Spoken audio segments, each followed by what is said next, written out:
Okay, this is the last part of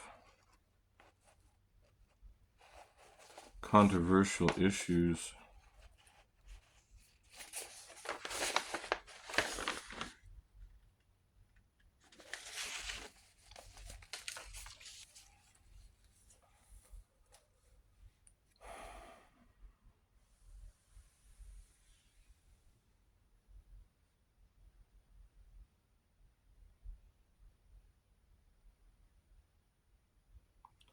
Okay, 13.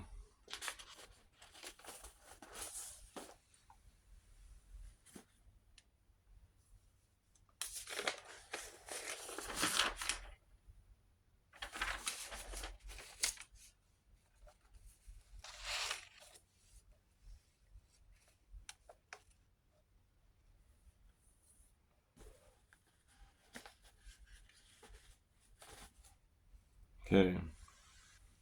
Question number 13. Srila Prabhupada said that by the year 2000, no one would be able to see the light of day. Cities would be forced to live underground.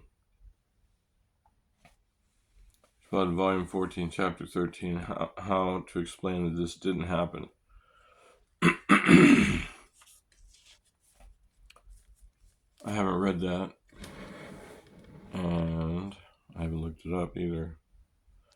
But just in general, Srila Prabhupada gave commentary on current events in his preaching to inspire us to take shelter of the holy names.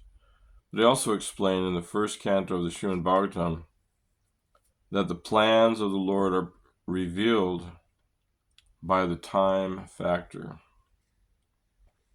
So he made observations on the trends of the political climate of the world, nations' activities, etc., and gave his statements following the logic of the directions things were heading.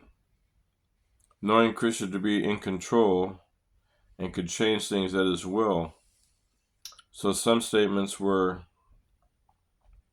relative to the current circumstances, but he was always completely consistent in his purports, in his books, with Shastric statements, as a personal devotee absorbed in ecstatic love of Godhead, establishing the Yuga Dharma.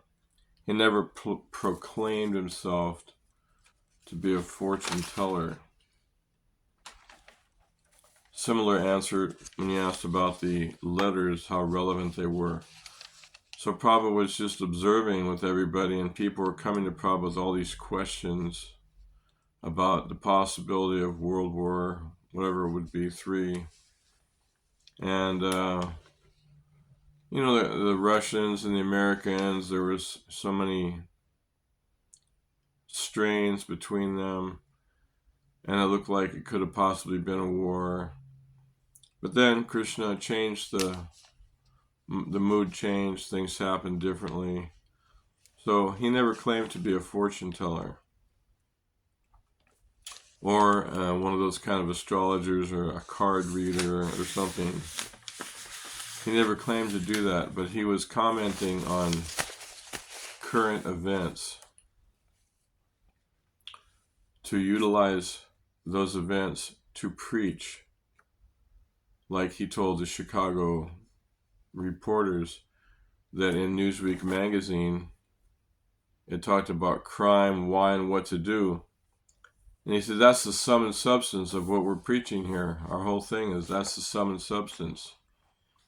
That we're trying to teach people how to not commit crime and what to do.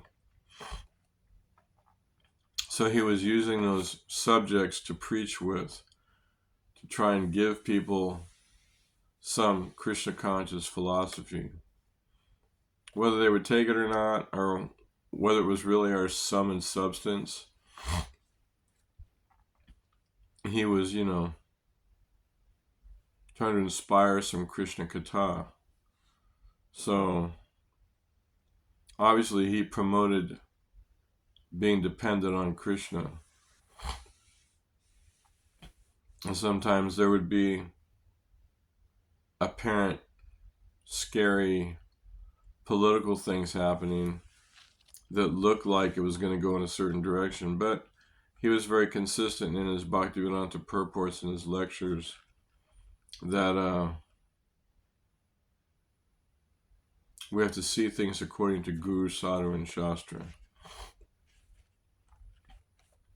So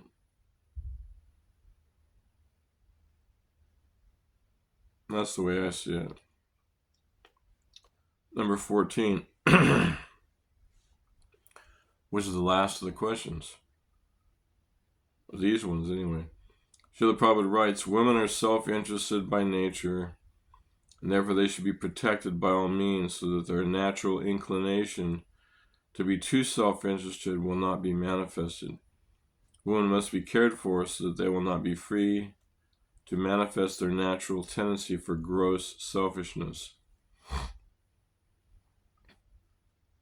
From the Srimad Bhagavatam 6th Canto 18, Chapter 42nd, verse purport. How do you understand this? Does this imply that selfishness is a characteristic exclusive to women?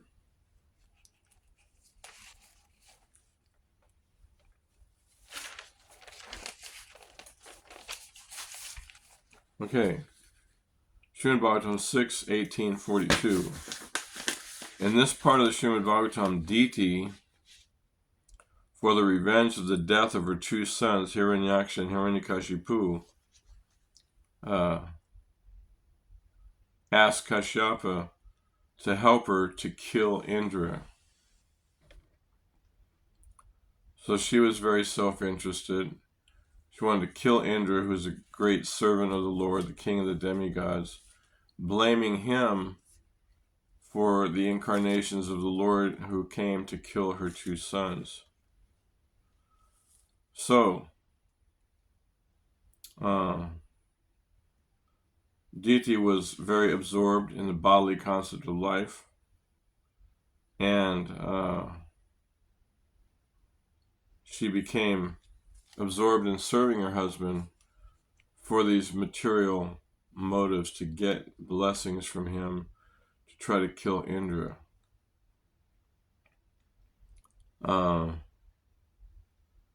He himself, in the verses, recognized the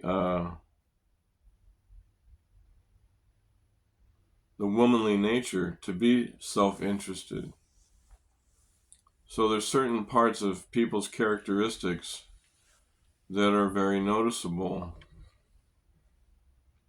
And here in the scripture, she's trying to get Indra killed through her husband. So he's a transcendentalist. He knows he's not the body. So then he's like kind of, I don't want to say entertained, but stimulated in a sense. And he sees, wow, my poor wife, or the soul, is being harassed by the bodily concept of life to the degree that she wants to commit some kind of sinful activity of killing Indra. And he didn't want to have anything to do with that. So he saw that as somebody who was overly self-interested because of the extreme things she wanted to do.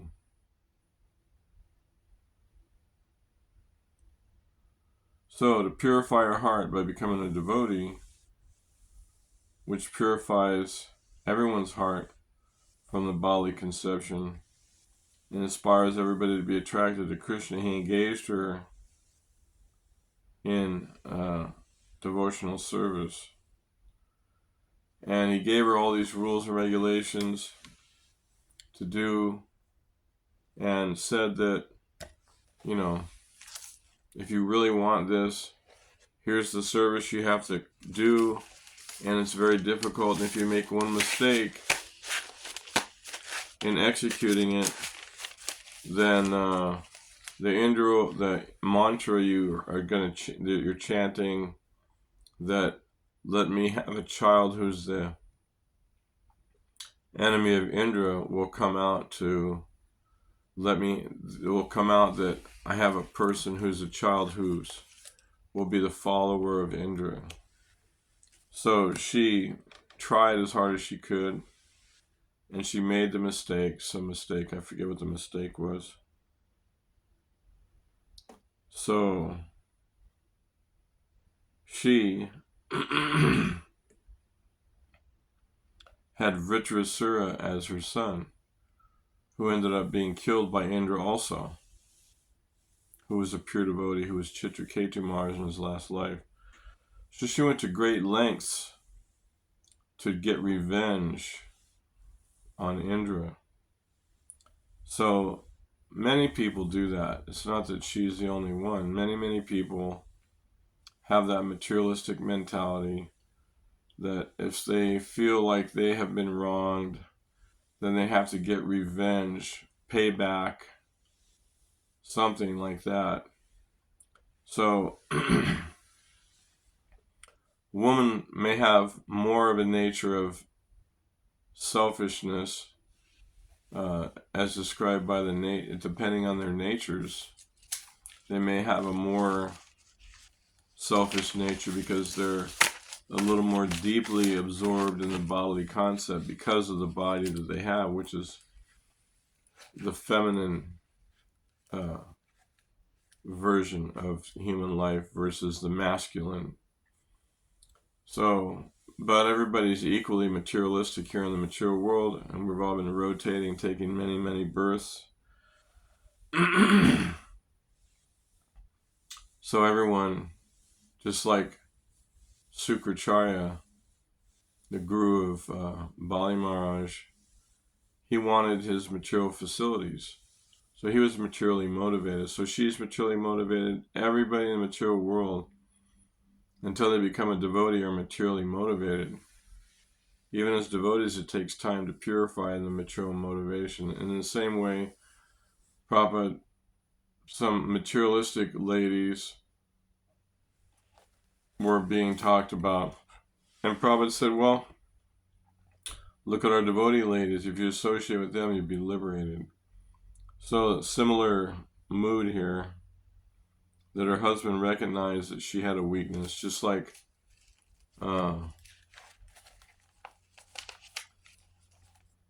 as described earlier, Lord Shiva's wife, Parvati, had a weakness. She wanted to go see her family, and she asked Lord Shiva, and he said no, because he could see the future. So he said, no, it won't be good if you go there, because they're not going to be receptive to you, and you'll be offended. So, but she was so anxious to go that she just went ahead and went anyway. And Lord Shiva's followers went with her. So she disobeyed Lord Shiva, thinking that her affection was for her family was the most important thing. And then she got there and got all offended by her father, and then she ended up burning her body up, not wanting to be associated anymore with her father's family because he was offensive to Lord Shiva. So, yes, we should recognize our natures. We shouldn't think that we're all one. We're not. And some people are more selfish and more materially engrossed than others. It's just a fact. Everybody, the modes of nature, according to Krishna Bhagavad Gita, are always struggling. Mode of passion, mode of goodness, mode of ignorance. They're always struggling. They're always fighting between one another. So we're those souls who are being juggled in the modes of material nature.